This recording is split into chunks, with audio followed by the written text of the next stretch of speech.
Русская народная сказка «Баба-Яга». Жили-были муж с женой, и была у них дочка. Однажды заболела жена и умерла. Погоревал мужик, да и женился на другой. Не взлюбила злая баба девочку, била ее, ругала, только и думала, как бы совсем извести и погубить. Вот раз уехал отец куда-то, а мачеха говорит девочке: «Поди к моей сестре, твоей тетке, попроси у нее иголку да нитку, тебе рубашку сшить». А тетка эта была Баба-Яга, костяная нога. Не посмела девочка отказаться, пошла. Да прежде зашла к своей родной тетке. «Здравствуй, тетушка!» «Здравствуй, родимая! Зачем пришла?» «Послала меня мачеха к своей сестре попросить иголку и нитку. Хочет мне рубашку сшить». «Хорошо, племянница. Хорошо, что ты прежде ко мне зашла», — говорит тетка. «Вот тебе ленточка, масло, хлебец да мясо кусок. Будет там тебя березка в глаза стегать, ты ее ленточкой перевяжи. Будут ворота скрипеть да хлопать и тебя удерживать. Ты подлей им под пяточки маслица, а будут тебя собаки рвать, ты им хлебца брось. Ну, а если будет тебе кот глаза драть, ты ему мясца брось». Поблагодарила девочка свою тетушку и пошла. Шла она, шла и пришла в лес.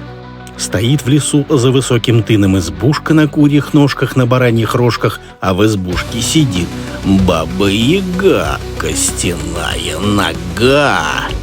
Холст ткет. «Здравствуй, тетушка», — говорит девочка. «Здравствуй, племянница», — говорит Баба-Яга. «Что тебе надобно?» «Меня мачеха послала попросить у тебя иголочку и ниточку, мне рубашку сшить». «Хорошо, племяннушка, дай я тебе иголочку да ниточку возьму, а ты садись, покуда поработай». Вот девочка села у окна и стала ткать. А Баба-Яга вышла из избушки и говорит своей работнице: «Я сейчас спать лягу, а ты ступай и стопи баню и вымой племянницу, да смотри хорошенько вымой, проснусь, съем ее». Девочка услышала эти слова, сидит ни жива, ни мертва. Как ушла Баба-Яга, она стала просить работницу: «Родимая моя, ты не столько дрова в печи поджигай, сколько водой заливай, а воду решетом носи». И ей подарила платочек. Работница баню топит, а Баба-Яга проснулась. Подошла к окошку и спрашивает: «Ткешь ли ты, племянушка? Ткешь ли ты, милая?» «Тку, тетушка, тку, милая». Баба-Яга опять спать легла, а девочка дала коту мясца и спрашивает: «Котик, братик, научи, как мне убежать отсюда?» Кот ей отвечает: «Вот на столе лежит полотенце да гребешок. Возьми их и беги поскорее, не то Баба-Яга съест.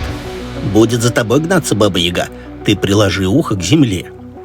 Как услышишь, что она близко, брось гребешок, вырастет густой дремучий лес. Пока она будет сквозь лес продираться, ты далеко убежишь. А опять услышишь погоню, брось полотенце, разольется широкая да глубокая река. Спасибо тебе, котик, спасибо, братик», — говорит девочка. Поблагодарила она кота, взяла полотенце и гребешок и побежала. Бросились на нее собаки, хотели ее рвать, кусать. Она им хлеба дала, собаки ее и пропустили.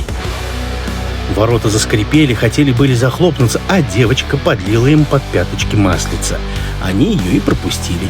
Березка зашумела, хотела ей глаза выстегать, девочка ее ленточкой перевязала. Березка ее и пропустила.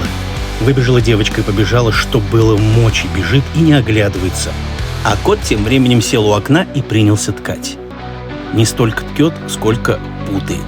Проснулась Баба-Яга и спрашивает: «Ткешь ли ты, племянушка, ткешь ли, милая?» А кот ей отвечает: «Тку, тетушка, тку». Бросилась Баба-Яга в избу и видит, девочки нету, а кот сидит, ткет. Принялась Баба-Яга его бить да ругать: «Ах ты, старый плут! Ах ты, злодей! Зачем выпустил девчонку? Почему глаза ей не выдрал? Почему лицо не поцарапало?» Кот ей говорит: «Я тебе столько лет служу, ты мне даже косточки обглоданные не бросила, а она мне мясца дала». Выбежала Баба-Яга из избушки, накинулась на собак: «Почему девчонку не рвали? Почему не кусали?» Они ей отвечают: «Мы тебе столько лет служим, ты нам горелой корочки не бросила, а она нам хлебца дала». Подбежала Баба-Яга к воротам. Почему не скрипели, почему не хлопали, почему отпустили? А ворота ей в ответ: мы тебе столько лет служим, ты нам и водицы под пяточки не подлила, а она маслицы не пожалела. Подскочила Баба-Яга к березке. Почему глаза не выстегала девчонке?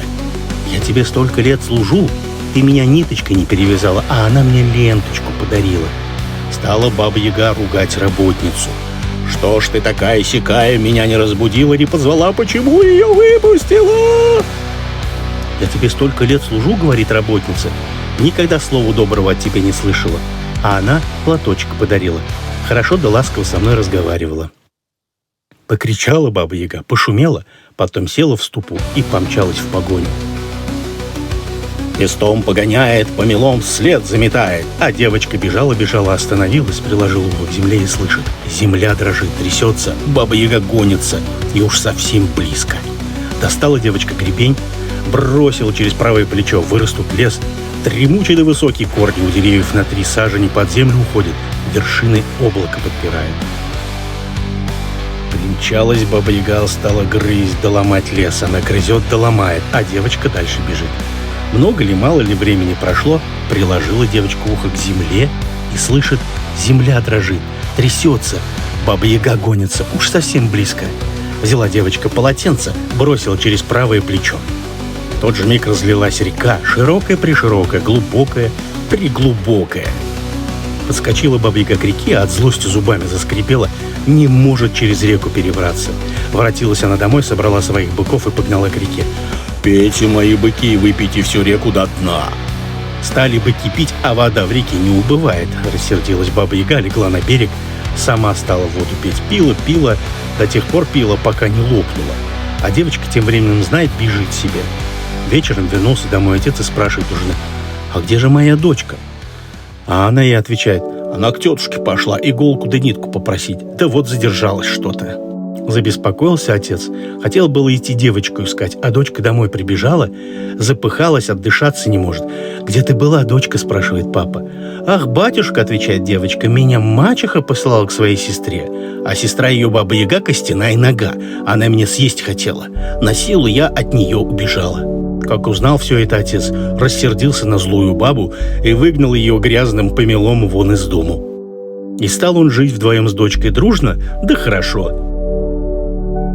Здесь и сказки конец.